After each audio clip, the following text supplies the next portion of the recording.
right. Let's see. Whoops.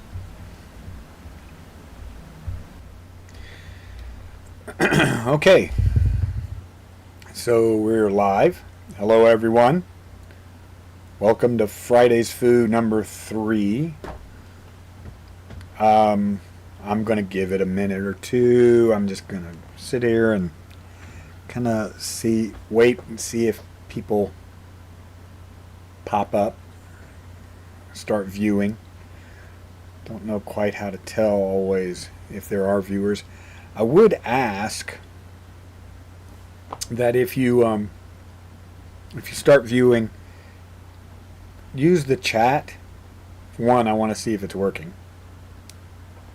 and just send me a hello from wherever you are. Sifu Fu and the folks at Enter Shaolin do that on their free chats, Q&As on Sundays, and that's kind of a neat thing to know where viewers are. Like right now, it's 3 p.m. on the Eastern Coast, United States, so people are rushing around trying to get kids home from school and stuff like that. Oh, also let me know if the volume's okay. Meanwhile, on the West Coast, it's lunchtime, so maybe people are sneaking away from work to go to lunch to maybe watch a little bit. And of course, in Europe, it's evening, and Japan, it's tomorrow, and so it's kind of, if you can let me know where you're from, that would be great. I'm just going to type in a quick chat message just to check and see that the chat is working. Hello, everyone. Razone, hello, Razone. So Razone is here. Hey, I can see him. The volume is good. That's good to know. Thank you very much. So that's good to see that chat function is working. Ah, there. How about that? So we're 2 minutes into this now. I know Razone is there, and Razone, you left me a message last time, and I know I answered it on email, but for anybody who gets to view this later, or who anybody's popping in, I'm going to do a little bit of house cleaning by answering your question. First, I'm going to read the question that you had last Friday. So Friday, September 1st, for the second Friday's Foo, you asked, what is my opinion on the biggest misconception of Wing Chun, and going back to the sport aspect, why do so many internet people always say Wing Chun will never work in the ring or MMA? First, what is the biggest misconception? The biggest misconception is what I talked about last week. Multiple punches to the head. That's all movie hype. And please understand, for anybody who watches this later or whatever, I'm not saying you can't punch people to the head. I'm not saying you can't do, you are not allowed to do Lin Wei Choi chain blast to the head. I'm just saying it's kind of silly, and it's a little bit ridiculous. One, the head is it's all big hard bones, and your fingers are all small bones. And if you make a perfect fist, and if you hit perfectly, okay, you might get away with it, but none of us are perfect. And in a series of punches, the chances of you becoming imperfect mount, so the chances that you will get a broken finger or something like that increases. Nowadays, punching especially towards the mouth, where you could get cut or nicked by a person's teeth. I remember growing up, it was often said, even in natural sciences class, that a dog's mouth is much cleaner than a human's. We're snacking and all the time, and we don't breathe and pant through our mouths, generally speaking. It's a nasty germ-infested mess in the mouth. And nowadays, if you get nicked on the teeth or by teeth on your hands, you could end up with hepatitis C, hepatitis B, hepatitis A, HIV, full-blown AIDS. Why run the risk? Why run the risk? So that's the biggest misconception, is that all Wing Chunners run around chain punching, straight blasting to the head. I think some of them do it, but I think it's a misconception. And it's a misconception that breeds on itself. Why do people think Wing Chun will not work in the ring? Because they look at people who study Wing Chun more for art than application, and they see a very soft, static, Tan Sao, Wu Sao, for most people, hands really kind of low, so there's no real protection for the head. And we have to remember, everybody studies a martial art for different reasons. It's okay to study martial art for art. And if you're studying it just for art, yes, you're going to be very soft and your hands are probably going to be very low, and you're going to use these very stylized openings or stylized stances. But that's not the way it's supposed to work in application. And so, since a lot of people do not see Wing Chun actually applied, they don't think it can be applied. Boxers have used aspects of Wing Chun for as long as there's been boxing. There are people in MMA who use Wing Chun or aspects of Wing Chun for as long as they've been doing MMA. And for those who think MMA is the greatest, hippest, newest thing, I mean, it is fairly new. But the idea of standing and grappling is not new. It used to be a thing called Vale Tudo decades before there was what we call MMA now. But Vale Tudo was MMA. It was a mixed martial art. And most martial arts are inherently mixed. All good martial arts have groundwork and striking work. Any art that is devoid of one or the other tends to be more art than application. Separating out the weapon-specific arts, for instance, archery. That's a martial art, but it doesn't have it doesn't have groundwork in it, obviously. It doesn't have much striking work in it either. That's very specific. Separate those out. If you have striking and if you're a striking art, you should have some groundwork, and most of them do. If you're a ground art, you should have some striking, and most of them do. Those who tunnel down to specific, to sport or art, tend to leave some part out. And if people are viewing that kind of work, they're going to assume it won't work in the ring or in MMA or in a cage. So that cleans up from last week.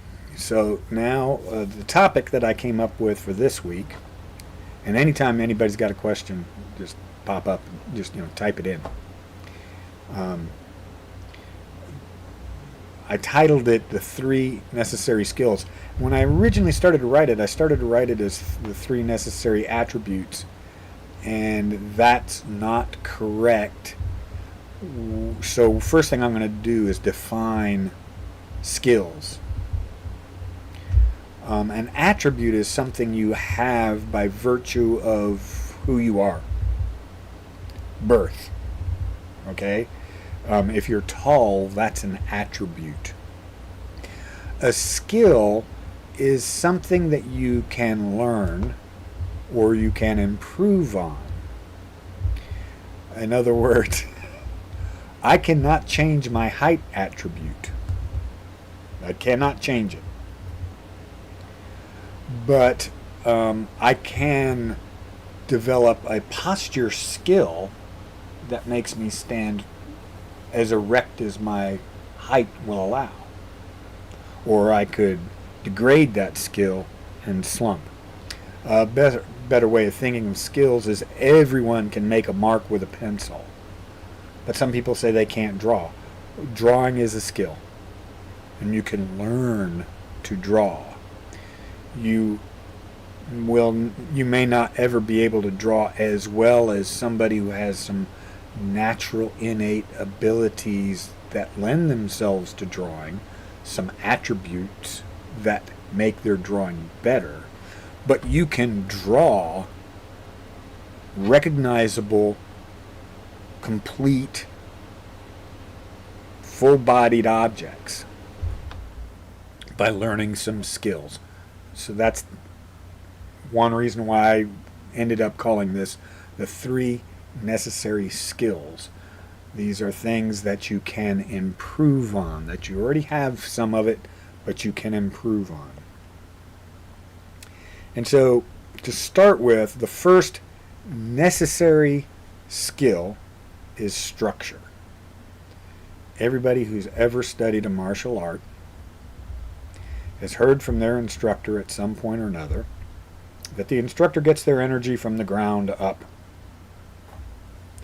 And sometimes that can seem real vague and bizarre. How do you pull energy out of the earth and channel it through your body like there's some mystical force? How well you are planted on the ground, how sturdy you are, your structure, or how mobile when you need to be mobile, is what gives you force, power. A good example is anybody who's on the ISS right now, the International Space Station. They have a very difficult time punching something because they're not connected to the ground. They do not have a gravitational. They are subject to a gravitational force. Don't get it wrong. Even though they're in free fall, they are in free fall because they're subject to a gravitational force, but they can't connect to it. So if they were to, say, punch the wall, they would end up moving their body away from the wall. They wouldn't end up punching into the wall. They would get pushed away from it. So your structure determines how well you can deliver force, how well you can deflect force. In Wing Chun, we try not to receive force. That's called blocking, and we tend to not block in Wing Chun. But I can't really deflect your force or redirect your force unless I have good structure which connects me to the earth, connects me to the ground. Sometimes you might even be connected to the wall, and the wall being connected to the earth provides you the structure. MMA is a prime example. Getting backed up against the cage, at that point you can do a little bit more with your feet. You can disconnect your feet from the ground to some degree because you're relying on the cage, which is connected to the ground. But you have to know how to do it. You can't just randomly do it. You have to feel where that is. Is your body in the right place for the force that you're receiving and the force that you're sending out? So that is the first necessary skill, and that you acquire it or you improve it by working on your stances. In the case of Wing Chun, Jingma, Jetsuma, Doma, all your stances. You improve it by working on your footwork, step slide, slide shuffle, push shuffle, quarter pivot left, quarter pivot right, reverse stance, any kind of footwork. Most martial arts footwork, there are always exceptions, most martial art footwork is designed such that you will always have at least one foot on the ground at all times. And that's where a lot of students make a mistake. They're used to walking, or more importantly, they're used to running. And it's interesting to note, just throw in a little history. How did we get the motion picture? We got the motion picture because two guys were at a racetrack, and one guy was saying that horse is going so fast it can fly, and the other guy said, no, horses can't fly. And this fellow his name was Moliere, and what he developed was what he did is he took a string of cameras and he set them up so that as the horse would run, it would trip over a bunch of tripwires, which would set off all the cameras, which he then turned all those pictures into a flip book, and he was able to win the bet by showing that at a certain part of the gate, all four hooves were off the ground.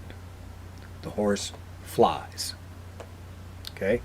That's how we got motion pictures, by the way. So, we're used to our normal daily activities, walking and running, and so we have no problem with the idea of lifting both feet off the ground. But if you're in a fight, you should not lift both feet off the ground, and that's what martial arts tries to teach you. Tries to teach you how to move, how to step or move, change angles, do whatever you need to do, while always keeping one foot. And it's not necessarily the same foot. A foot on the ground, you move, you shift weight, you move, you shift weight, you move, you shift weight. And if you can hear the yard work going on outside, sorry, nothing much I can do about that. Hopefully it's not disturbing you. If it's disturbing, type me a chat message and let me know. But anyway, how you can improve your structure is by working your footwork and your stances. And recognize that 99 times out of 100, you want to always have at least one foot firmly on the ground.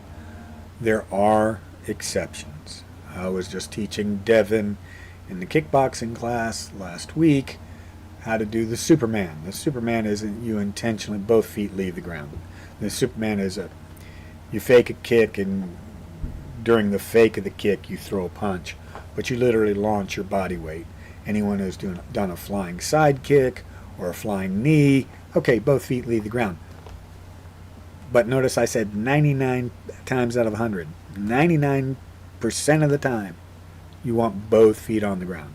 Occasionally, you might fly in on something. It runs into that high risk, high reward, but it's high risk. A flying knee or a flying side kick or something like that, man, if you land it, it's an awesome, devastating thing. But if you don't land it, you're at severe risk. I know I've told this story before. Sensei Gary Shull was going up for his black belt when I was green belt. He had to spar two people. It was my buddy Bobby Dobbins and I pulled Bobby over to the side. He was brown belt, and I said, look, you go over there, I'll go over here. And on a signal, I'll kind of go 1, 2, 3. And on a signal, we'll both attack at the same time. We'll both do flying side kicks. He can't stop both of us. So we line up. I'm here. Gary Shull, Sensei Shull is there, and Bobby's on the other side. And I give Bobby the signal, 1, 2, 3. And I go and I throw my flying side kick. And Sensei Shull looks over at Bobby, who decided not to move at all, and then looks at me. And since Bobby wasn't moving, he just threw a side kick, which, while I'm in the air in side kick mode, just came up under my side kick leg, caught me in the groin, and threw me back about 8 feet. It was an unpleasant experience. I survived, obviously, and I had a cup on, thank God, but it's an unpleasant experience. So there's, if you can land your flying technique, it's great. doing a flying technique is always high risk. That's skill number one, a necessary skill, structure. Necessary skill number two is accuracy. Number two and number three, I'll go ahead and list them. Number two is accuracy, number three is timing. Those two relate to some degree. Right here with accuracy and timing, many people would argue, no, one of the necessary skills is speed. Well, speed is an attribute, or at least borders on an attribute. Some people are naturally faster than others. That's why some people go on to become Olympic runners and some people do not. Or some people go on to become Olympic sprint runners, while another person may go on to become an Olympic cross-country runner. They're not nearly as fast. They don't have the speed, but they have other attributes. Speed is not necessary, and in Wing Chun in particular, people obsess with speed, especially going back to the chain punch. Lin Wei Choi. Oh, got to be fast, fast, fast, fast, fast. Speed is not important. Speed is not important. Accuracy is important, and timing is important. And timing will have a direct connection to speed. First, let's focus on accuracy. If you've got the structure, but you cannot hit the side of a barn, your structure does you no good. It'll do you some good in deflecting or dealing with your opponent's pressure. But if you cannot target where to strike or kick or deflect on your opponent, then your structure is only doing you minimal good. Your techniques are not doing you much good. You must develop accuracy. And that covers a wide ground. In strikes, it's like, okay, hit the solar plexus, hit the sternum if you want to move the guy, hit the button on the jaw at an angle if you're going to try to go for the flash knockout. Poke him in the eye, hitting him in the nose, hitting the temple. Fine points. But accuracy also goes to, like if you think of push hands from Tai Chi, accurately knowing which way to spill the energy off. Is the energy coming in a little bit more on my right, so I want to spill to the right, or is it coming a little bit more onto my left? Do I want to spill to the left? I have to feel accurately, and here we get into Chi Sao and things like that. So accuracy is absolutely important. If you cannot hit the side of a barn, doesn't matter what you do. Now we'll get into timing. And this is the big one against speed. I tell people all the time, you do not have to be fast. I am not fast. I know my students get me to, slow it down. You're so fast. I am not fast. I am very slow, immensely slow. You compare me to somebody who is indeed fast, like Sifu Fong or Kevin Lee or somebody like that. Yeah, it's obvious I'm slow. But I have decent, not great, but decent timing. If you, and you can improve your timing skills. Timing is part reflex. So part of it is an attribute, but it is improvable. So like a skill, we can all draw a dot with a pencil. Therefore, we can learn to draw. We can improve that skill. Timing is part reflex, so it's partially an attribute, that ability to draw a dot. You can improve it with training. If my timing is good, my timing can make up for my lack or excess speed. In other words, if I know I'm not too slow, but I make my timing perfect, I can create the hole or get the strike in a way, in a manner that I know my speed will allow. A lot of people like to boast about speed or work on speed specifically because they're trying to make up for bad timing. But you can't make up for bad timing. Timing is timing. If your timing is really good, you can be slow. If your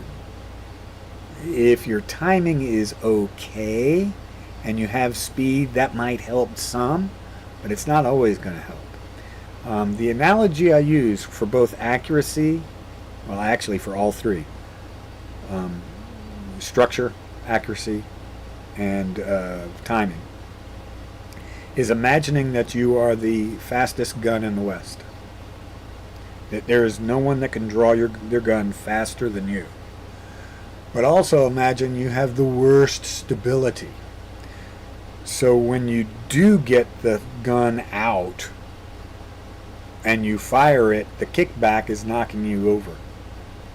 So maybe you win your first gunfight, but your butt's on the ground every time you fire your gun because your stability sucks. Or imagine you're the fastest draw in the West. You got all the speed, but you cannot hit the side of a barn. Doesn't matter that you get your gun out fast. You're just always missing. Stability also, imagine as you're pulling your gun out, because you're not stable, you're constantly hooking, say, the barrel sight on your holster, and so you can never get a good, accurate aim. So you have to have stability and you have to have accuracy. Timing. You're still the fastest draw in the West. And let's assume your stability, your structure has improved. And let's assume that even your accuracy has improved. But you're always late. Every time it's time to go, the gun is fired for the race, you always leave late. If the other guy is moderately speed, but he leaves on time, he will beat you. Or let's assume you always, your timing is so poor, you always jump the gun. Okay, in the case of an Old West fight, yeah, okay, you get to kill the bad guy or whatever, but in the case of races or things like that, or sparring matches, you're constantly getting disqualified. You're punching before the ref says it's even time to punch. You're always jumping the gun. Your timing sucks. You're always thinking that it's going to be a kick, and so you're starting to throw that defense or whatever, but they can see it, and their timing is better, and they don't throw the kick, they throw a punch. So speed does not make up for poor structure. It does not make up for poor accuracy. It does not make up for poor timing. Structure can be learned and improved. Accuracy can be learned and improved. Timing can be learned and improved. Speed can be improved, but again, it's largely genetic. It's largely an attribute rather than a skill. So those are as you go about your martial art day, those are the things to look at and focus on and work on. Structure, accuracy, timing. You don't need anything else. I mean, strength is nice to have, but you don't need it. If your structure is good and your accuracy is good and your timing is good, you can hit the guy, you can block or deflect or whatever. Speed is nice, but you don't need it. If your timing is good, you don't need it. So if anybody's got any questions on that, please don't hesitate to chime in on the chat, or if you're watching this downstream later on as recorded, go ahead and comment and ask the question. My email is also available on YouTube, so you can email me. For closing notes for today, I just want to make a comment on something that I do not see as much of in martial arts as I would like to see, and that is humility. There is a lot of thank you, Razone. Thank you. There is a lot of boasting that goes on in martial arts, and a lot in Wing Chun, the Wing Chun community. I'm the fastest, I'm the strongest, I beat up the most guys, or I completely dominated in class the other day, with sparring and blah blah.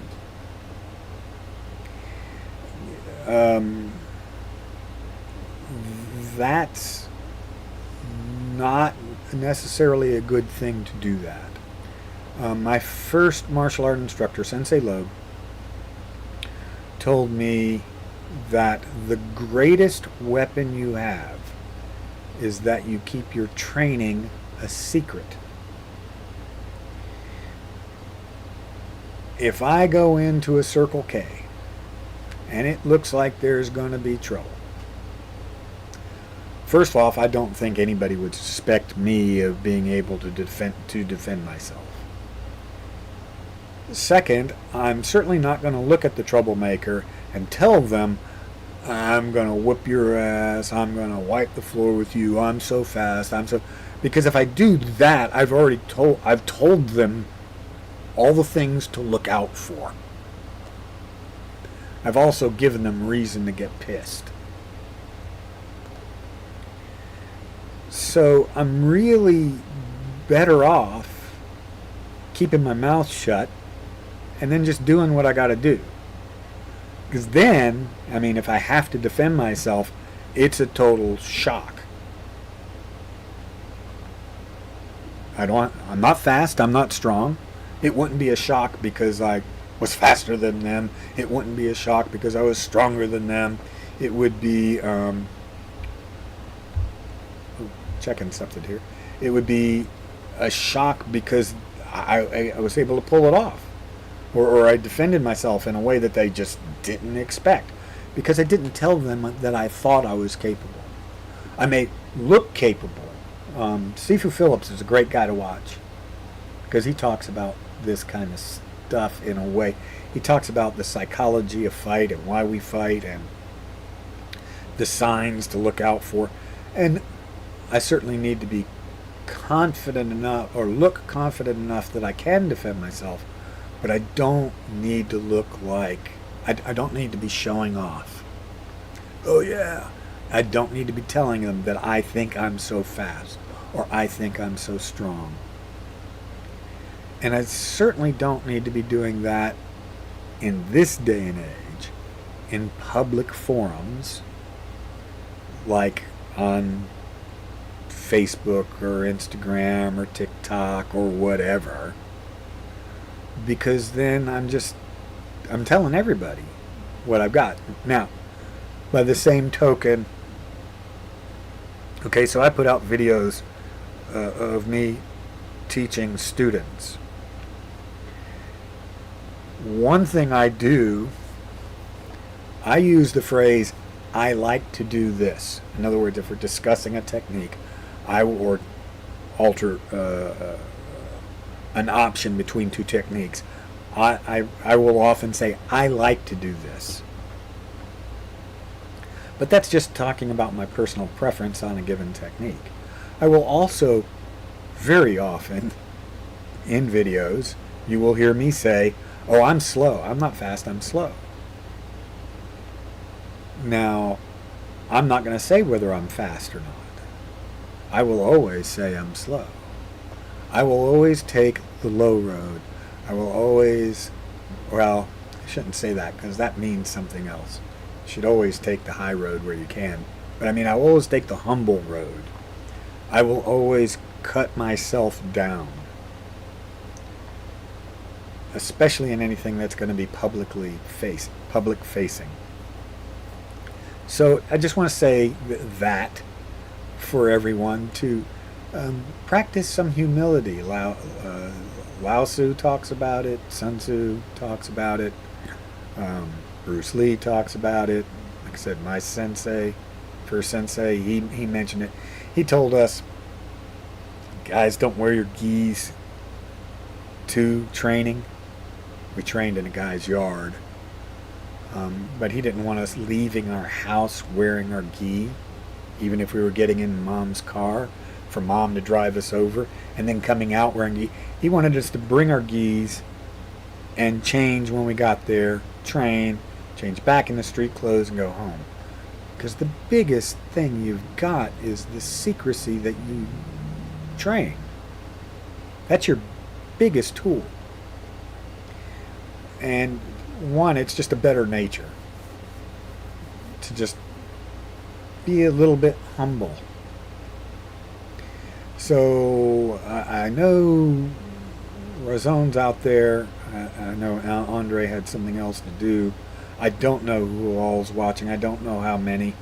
Right now, I'm not used enough to this system to see how many. I'm looking, and it doesn't tell me. At least not on the things that I have up. But I've been at this now for 36 minutes. This morning I went and helped Razon put up your Mukang Jong. I hope you've tried it out, and I hope you find the right tools so you can lock down those bolts better. Don't over crank them, but crank them good and tight. And in an hour and 40 minutes or so, I've got to leave to go give a private lesson. So I think 37 minutes is enough for this Friday's Foo. If you come up with a question, if you have an idea, if there's something you want to discuss on next Friday's Foo, leave a comment or send me an email or catch me on Facebook. If you want to consider a different time for Friday's Foo, oh, you're welcome, Razon. If you want to consider a different time for Friday's Foo, leave me a comment or send me an email or catch me on Facebook or Instagram. I've got to get a TikTok account. I keep thinking about it and I keep forgetting to do it.